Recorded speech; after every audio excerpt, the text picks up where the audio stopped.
BNP আয়োজিত আজকের এই পথসভায় উপস্থিত এবং আমরা একটু পরেই লিফলেট বিতরণ করব।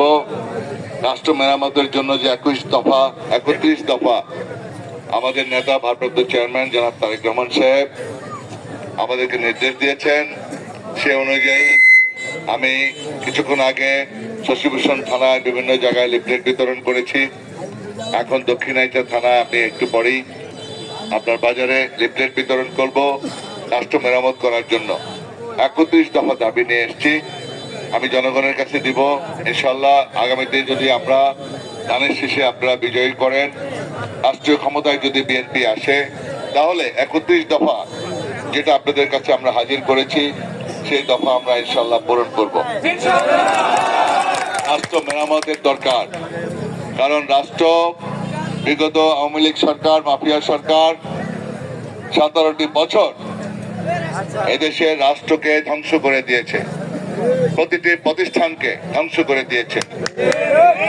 বাংলাদেশে এমন কোন প্রতিষ্ঠান নাই যে প্রতিষ্ঠানে তারা হাত দেয় নাই।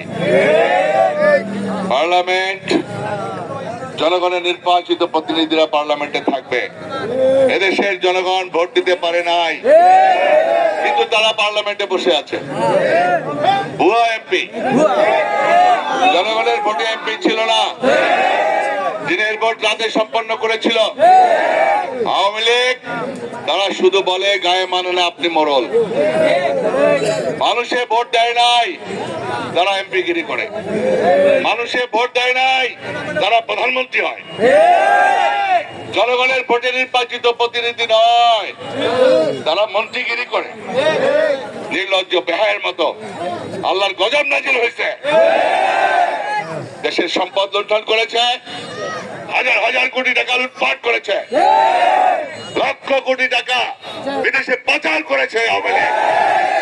ব্যাংকগুলোকে দেউলিয়া করেছে, জনগণের সম্পদ কেড়ে নিয়েছে, এদেশের মানুষের ভোটের অধিকার কেড়ে নিয়েছে, ভাতের অধিকার কেড়ে নিয়েছে, জনগণের মুখের খাবার কেড়ে নিয়েছে।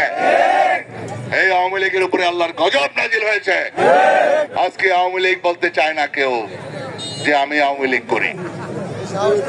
এখন আর কেউ নৌকার কথা বলে না, এখন আর কেউ মুজিব কোট নিয়ে বাজারে ঘুরে না, এখন আর মুজিব কোট আমরা দেখি না।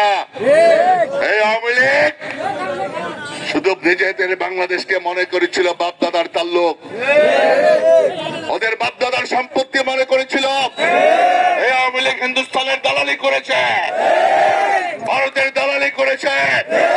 এই জন্য আমরা স্বাধীনতা আনি নাই। এদেশের জনগণ 30 লক্ষ শহীদের বিনিময়ে দেশের স্বাধীনতা। আমাদের প্রিয় নেতা বিএনপির প্রতিষ্ঠাতা চেয়ারম্যান আমাদের শহীদ রাষ্ট্রপতি জিয়াউর রহমান দেশের স্বাধীনতার ঘোষণা দিয়েছিলেন এবং প্রত্যক্ষভাবে মুক্তিযুদ্ধের নেতৃত্ব দিয়েছিলেন। আমরা গর্ববোধ করতে পারি। আওয়ামী লীগ পালিয়ে গিয়েছিল 70 সালে, ভারতে গিয়ে পালিয়েছিল। সুতরাং এই দেশের প্রতি তাদের দরদ নাই, তারা ভারতের দাবিদারি